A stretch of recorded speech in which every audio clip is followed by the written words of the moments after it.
Holy crap. The opening cinematic of this game is so good. I am giddy right now to play this game for you guys. Giddy. 16:9, baby, widescreen. Race BGM off, replay BGM off. What the hell? No, shut. How do I... What are you doing, game? Shut the fuck up!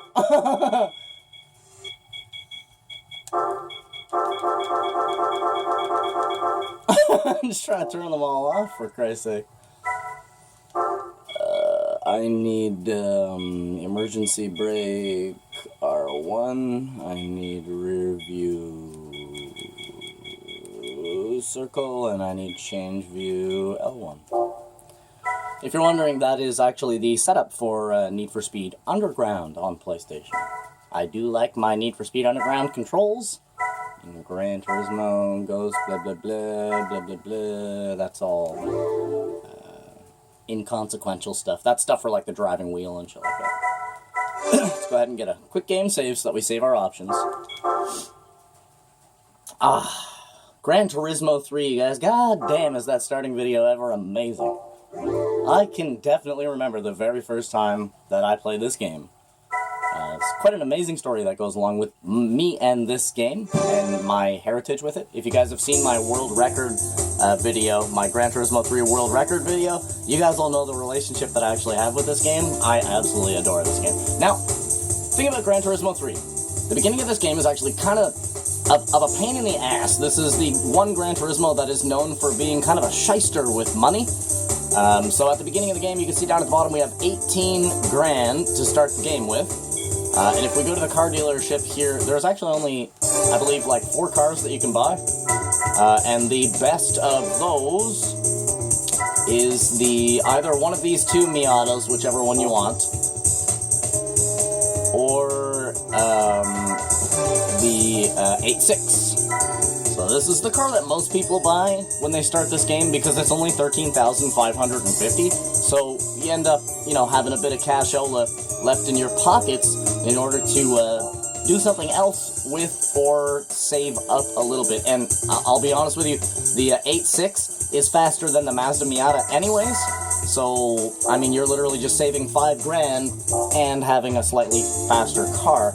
Now, another way that people like to start this game is by going to the license center and getting all gold on the B license, which is not very hard. You can do it in less than an hour if you're good enough at Gran Turismo. I've done the B license all gold in like 25 minutes, to be completely honest with you. So, well, that's not what we're going to be doing. I know a third way to start this game, and it is the best way to start this game absolutely possible. However, you do have to be a goddamn good Gran Turismo player in order to do this. And it's not even in simulation, which is the most interesting thing about this. Go into arcade mode. Well, yeah, I'd probably started a new profile on this game maybe about 50 times until I found out about this. So if you go into the time trials, so these time trials here is basically like an extra license test, I guess you could say. You can see the times there, records, 125, 553 for first place, second place, and third place follows. This is the car that you'll be using in the event, and it's on midfield raceways. So basically, essentially what you have to do, pretty simple to understand, is beat that first place lap time with that car, and there's 10 of these. And when you beat all 10 of these, I'm going to fully show you guys before we actually do this. So when you beat all 10 of those time trials, you actually unlock a vehicle for simulation mode. And I will show you exactly what vehicle that is, and you guys are going to be like, holy crap. So when you beat all 10 of those time trials, and I will tell you, 3 of them are actually some of the hardest things you will ever do in any Gran Turismo. The very last one that you do, I am telling you right now, you have to be in the top 1 percentile of Gran Turismo 3 players to actually beat that event, okay? I'm not gonna lie to you, I won't sugarcoat it at all for you, because the prize available for finishing all 10 of those events in first place is this absolute dinosaur right here. Imagine starting this game, okay, you guys? That's your first car. Imagine if that was your first car in this game. And that's what we're going to do. Because I am a realistically incredible Gran Turismo driver. You guys already know that. If you guys have watched Gran Turismo 1 and Gran Turismo 2, I am a car guy. I absolutely adore cars. So, now, I'm not going to film me doing all of the time trials, because I'm not going to lie to you, it's going to take me about 5 or 6 hours to do all of them, and I'm not recording 12 episodes of me being like, come on! Okay? So we're going to start it off here. In this episode, we're going to start it off, but then at the beginning of episode 2, I will have all 10 of these complete, and we will have our Panos Esperante, and we will be basically ready to begin this game with the Panos, okay? So I'm basically just going to do, we're going to try to do a couple of them here in the first episode here. Just to show you guys how hard these actually are, it basically runs like a license test. So you, upon completion of a lap, whether or not you're first, second, third, fourth, 700th, you'll have a ghost. And the objectivity of getting the license tests done in Gran Turismo 3 and so on is just to beat your ghost over and over and over again. If you can keep beating your ghost and get better every time you run the test, you just beat your ghost by a little bit, beat them by a little bit, eventually you will net that gold, okay, you guys? So that's basically the way that this works. Now, another thing, you can see that their names, they actually have names here, T. Izumi, N. Ishibashi, and S. Ebihara, alright? So those are actually people that made this game, okay? You're actually racing against the developers of the game in the time trials. And the last person that you race against is none other than the man himself, Kazunori Yamauchi, you guys. If you guys are wondering, Kazunori Yamauchi, the producer of Gran Turismo, is actually a race car driver in real life. Pretty interesting stuff. Now, I don't normally play Gran Turismo 3 on this screen, so this is it's a little odd looking for me, I'm not gonna lie, it's quite large. I'm used to playing on a computer monitor, to be honest with you. So this is a little bit different for me, because right now we're playing on a absolutely massive Samsung. Now, with these time trials, you don't want to get crazy. You want to really try not to lock up your tires or anything like that, because you will really sacrifice time if you do. If you hear your tires peeping, you're losing time and you're sleeping. So you really want to actually use the full ability of the car. Use every inch of the track that you can. You can even high rev some of your gears if you want, and just run laps. So the first time you do one of these, you really just want to set a lap. That's it. Just set a lap time. You'll probably catch second or third each time you do each one of them the first time, and that's just me playing Gran Turismo 3 right there. God damn it.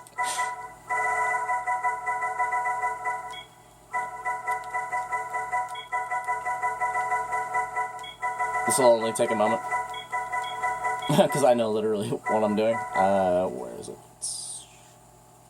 Where the hell is it? There.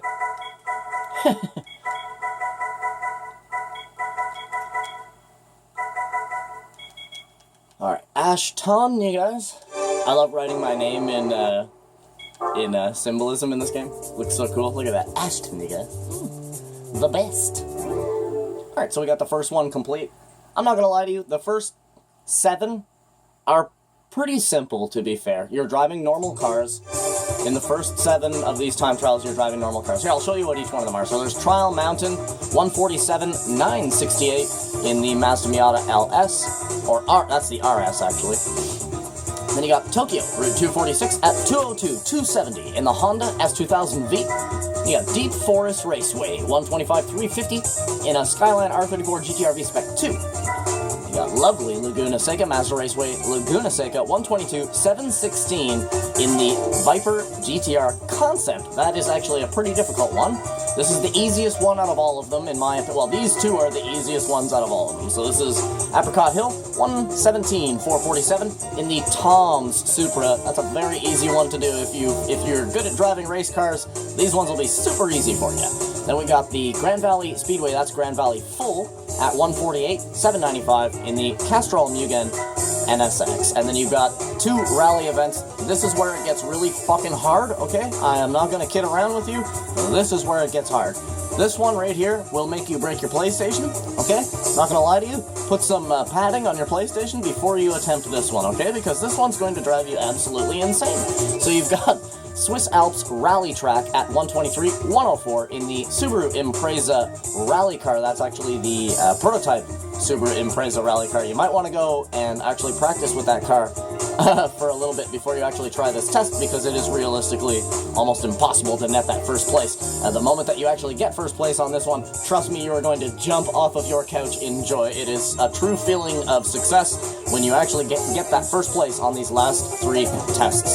Then you've got Tahiti Maze, one of the most difficult rally tracks in Gran Turismo, needed to be done at 159-459 in the Mitsubishi Lancer Evo 6 rally car. That's the TME edition. So you'll have a lot of fun doing that one, but that is another really difficult one. It's not as difficult as the Impreza one, but it's still pretty hard. And this is the creme de la creme, shim shalashim of all of anything that you can do in Gran Turismo. Gran Turismo 1, 2, 3, 4, 5, 6, 7, and Sport. I am telling you right now, this is the hardest thing that you can possibly do in Gran Turismo. Absolutely most difficult thing that you will ever undertake in this game. This shit right here will make you stop playing this game. And the reason why it is so difficult is because I've showed you guys the reward that you get. You get the Panoz Esperante GTR1, for Christ's sakes. You know what I mean? We're not talking about a Mazda Miata here. We're talking about a $2 million P1 Le Mans car here to start the game with.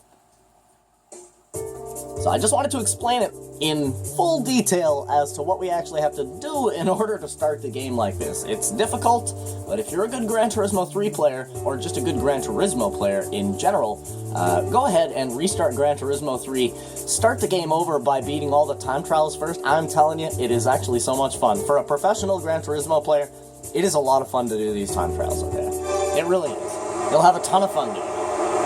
Essentially, think of the time trials as like the S license +1 or something like that.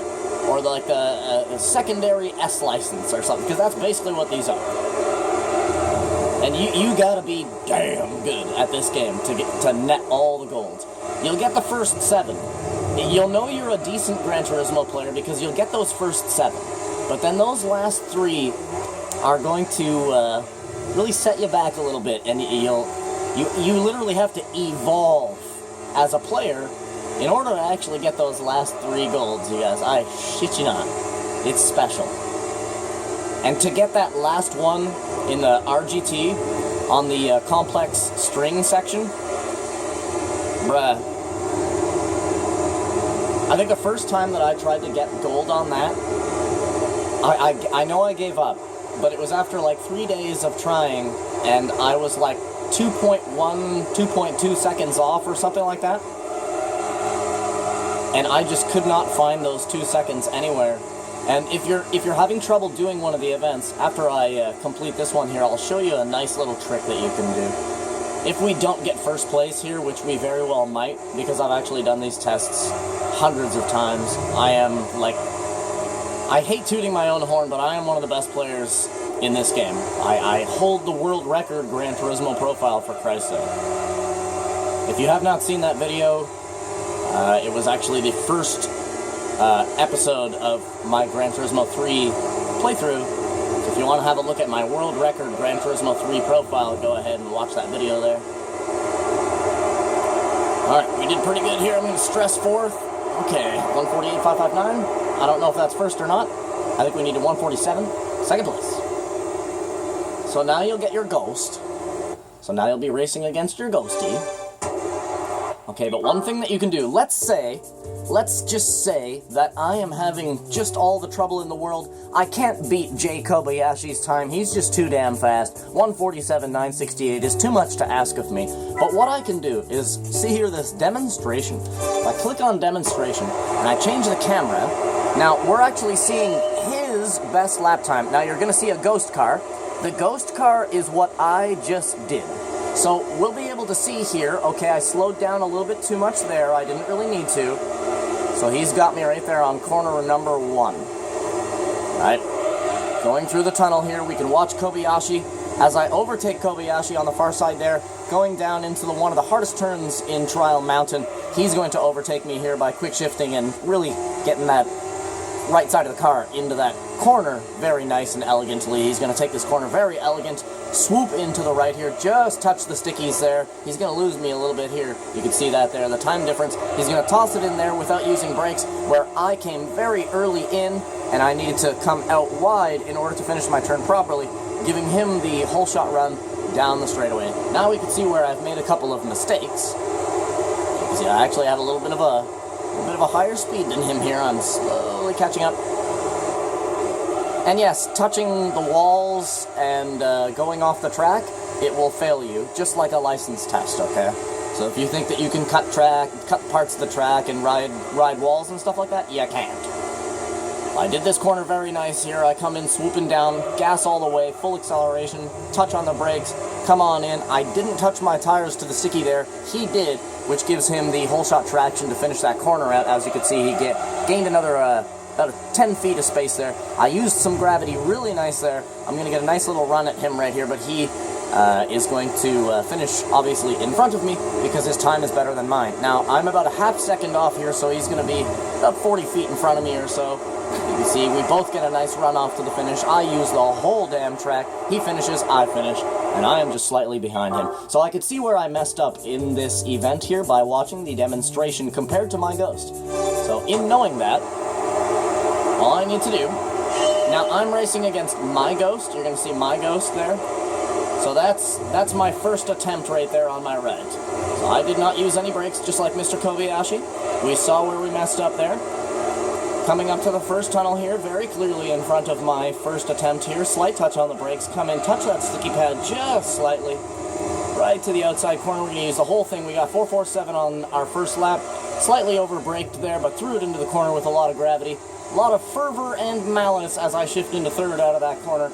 Round to the left-hand corner. Watch out for the big-ass plot of rocks. Little slight let-off of the gas there. No brakes whatsoever. I'm going to boop, boop right there on my gas pedal and swoop that corner right there. Suck the gravity into the bottom of the car right there. Come right out to the outside of the track. We got 1.143 on my first lap time, which if we finish this correctly, we are pretty much guaranteed first place here. We're going to come out really far on the right here. Make sure we use the whole track. Slight braking, not all the way. Make sure not to lock up your tires. No acceleration going through there until we get that max power down on the throttle.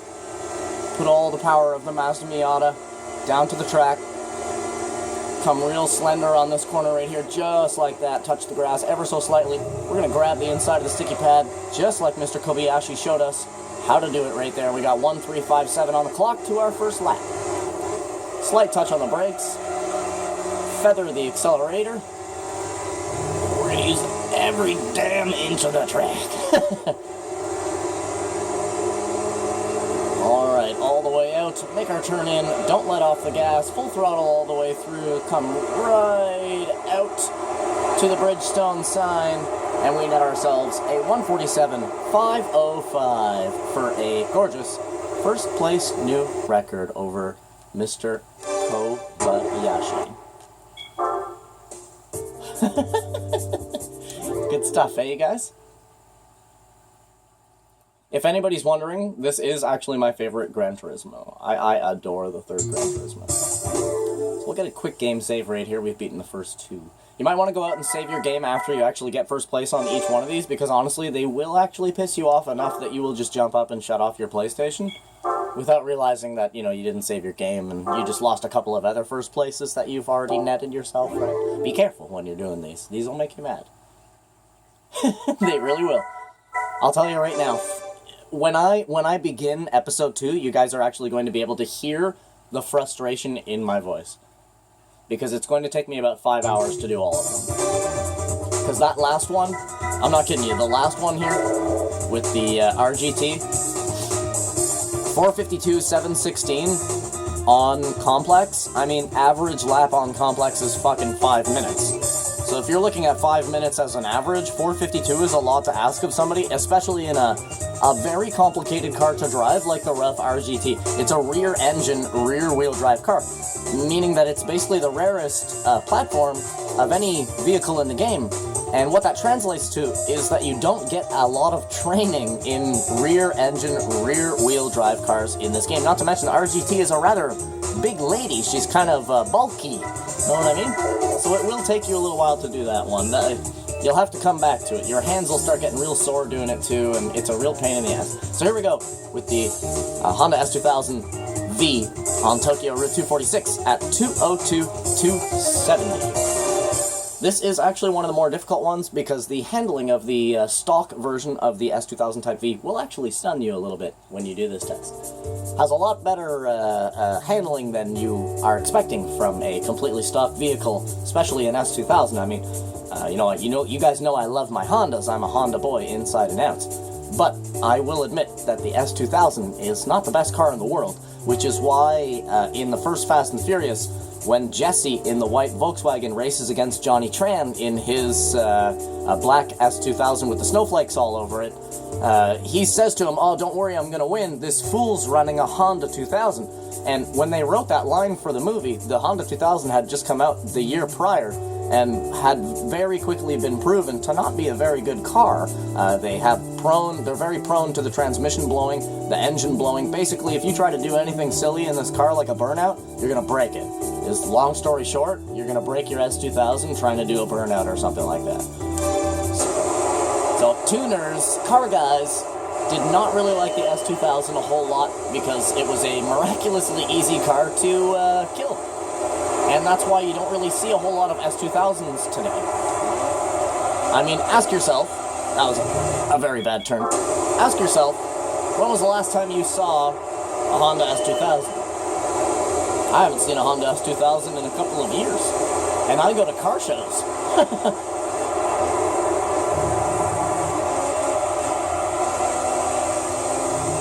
S2000, one thing about doing the Mazda Miata test right before this is that the body shape and the design of the S2000 is actually kind of like, think of the Honda S2000 as like the big brother of a Mazda Miata, because they're almost the same car. If you sat one next to each other, they look quite similar. The S2000 is obviously much larger, but their body styling is very similar, which equates to these two vehicles driving very similar to each other. So if you're going from doing the last test that we did on Trial Mountain, you're not going to have too much trouble here in the S2000 test because you'll be used to driving that Miata. So if you are going for these tests, I do advise to at least go for this one immediately after completing the Mazda Miata test. Ooh, I shouldn't have touched my brakes there. I should not have touched my brakes there because we locked up slightly. These time trials will also really teach you not to lock up your brakes. It's very easy to lock your brakes in this game because everybody just slams on the square button with full pressure, right? But these time trials will teach you to only suppress your brake pedal by like 75 to about 85%. Never go full on the brakes unless you're like, about to crash or something like that. Then you can fully suppress your brakes. And once you hit that point of lockup, you just got to learn to let go of the brakes a little bit. You can high rev these gears by holding down the R2 button, even if you're playing in automatic. This game does not actually have quote-unquote automatic transmission. It has what I'd like to call semi-automatic transmission. So we got a 202 737, and that's good enough for second. A really seasoned player in Gran Turismo 3 can really easily beat these tests. So we can see we're only a half a second off there, which is not too much. Hey, you guys want to see something cool? I'll show you guys something cool. I think we went too far. Oh no. Just gotta find it. Okay, so this is a track in real life. This is a track in Tokyo. Yeah, I don't care about the test. I'm just trying to show you guys something cool. So right there in front of me, that curvy building with all the cars out front is actually Honda headquarters, you guys. In real life, this is actually Honda headquarters. And if you... I'm gonna have to turn the car a very specific way. Boom! Look right next to the... You could see on the left there's that little white hatchback, and you could see a little robot man standing next to that little white car there. If you guys know, Honda has actually made an AI robot that can walk around by itself, and it's called the Honda Asimo. And when this game came out, the Honda Asimo came out in the same year. So they designed in this game, they actually put little Asimo there in the background. You can see him standing in the background, watching over the cars at the Honda Incorporated. Isn't that cool, you guys? I literally know everything about this game. Oh, I forgot to show you guys the monkey on Trial Mountain. Oh, way out broke there. Definitely out accelerated myself there. I'm gonna have to stress some of these gears.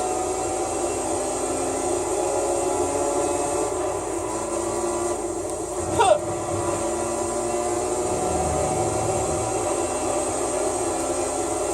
Stress third. So you can see there how I go into the red line, even though I'm playing in manual, and that's done by holding down the R2 button. We were too fast coming into the corner. Hey, you guys want to see the monkey on Trial Mountain? So, yes, you guys, when I begin episode 2, all of these events are going to be complete, and we will have our Panos Esperante. I'm not going to make you guys suffer through me trying to do these tests over and over again. We'll do time trial, Trial Mountain, whatever, blah, blah, blah. I'll show you guys the monkey in the tree, you guys. Monkey in the bush. This made me laugh so hard the first time I saw it. I don't know why. It's so funny to me. This almost made me piss my pants the first time I saw it. I'm not even kidding around. Like, this actually almost made me piss my pants. So it's right up here after the tunnel and the Rock of Doom. And there's the quick left and right switchback. There's a monkey sitting in the tree. What's he doing up there? Keeping an eye on all the racers. And he's right up here.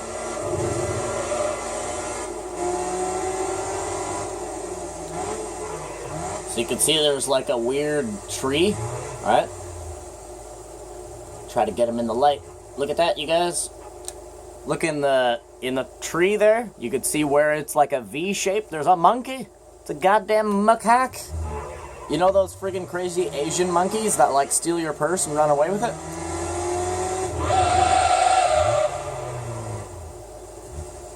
Yeah, it's a macaque. Can you see him from this angle? I don't think you can see him from this angle. Oh, let's back up a bit. Yeah, you can't see him from this angle. Oh, we hit the wall. Anyways, yeah, man, thank you guys for coming out and watching episode 1 of Gran Turismo 3, you guys. I'm super excited to play this game for you guys. I'm, like, absolutely giddy, full of jolliness to play this game for you guys. Now, at the beginning of the next episode, I am going to have a little bit of frustration in my voice. Let's go ahead and save our game. And yes, I'm going to have to do this off camera. So basically, my whole day today is going to be spent doing these goddamn time trials for you guys, so that we can start this game the best way possible, so that we don't have to do the first races in the game 30 goddamn times to make enough money to buy a better car than the goddamn Toyota Sprinter Trueno. Alright, but yeah, man, thank you guys for coming out and watching this first episode. As I said, if you want to see my world record video, go ahead and watch that. But yeah, man, freaking love you guys, and I wish you guys the total best. Hope you guys have a freaking awesome rest of your day. I'll see you guys in the very next episode, so be sure to absolutely have a good one. Bye-bye.